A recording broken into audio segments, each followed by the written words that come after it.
السلام عليكم. اليوم سوف نتكلم عن طبق وصى عليه الرسول صلى الله عليه وآله وسلم، وأهل البيت وصوا عليه، ومفيد للصحة ويخفف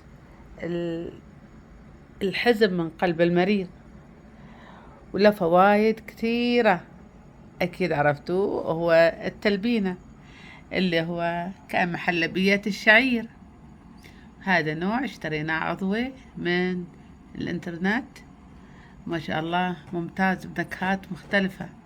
وسوينا مثل المحلبية لكن ما أضفنا سكر، بدل السكر عسل ودبس لذا لونه بني هنا، وزيناه بالمكسرات والكشمش الأسود وجوز الهند والسمسم، وطبعا المنكهات الهيل والزعفران وحبة البركة والشيا ضفنا له أيضا، وبذر الكتان. يعني أصبح وجبة كاملة مليئة بالمواد الغذائية اللي تساعد الجسم وتقويه وتزيل السموم.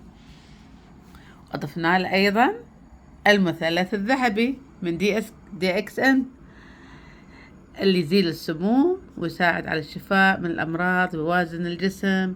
هذا المثلث الذهبي ساعد كثير من الناس على الشفاء من الأمراض. عملنا وجبة جمعنا التلبينة، فوائد الشعير وفوائد المثلث الذهبي وفوائد الطبيعة. وسبحان الله التلبينة مريحة لقلب المريض، تزيل الهم من القلب. هذا اللي قال الرسول صلى الله عليه وآله وسلم وأهل البيت، إنها تريح قلب المريض.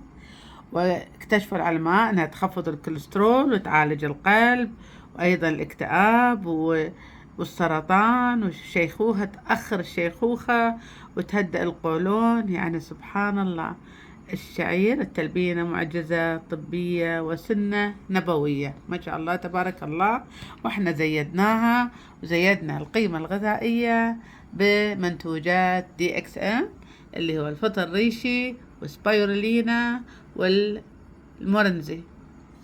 يعني الآن هالطبق هذا مليء بالمواد الغذائية ويساعد على الشفاء من الكثير من الأمراض ويزيل السموم ويقوي المناعة.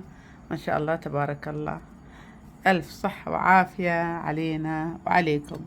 الله يا ربي يشفي كل مريض ويعطينا الصحة والعافية، ويعطيكم الصحة والعافية. ومع السلامة في حفظ الله ورعايته. معكم الأستاذة وفاء جواد رمضان من مجموعة اهتم بصحتك تدوم سعادتك.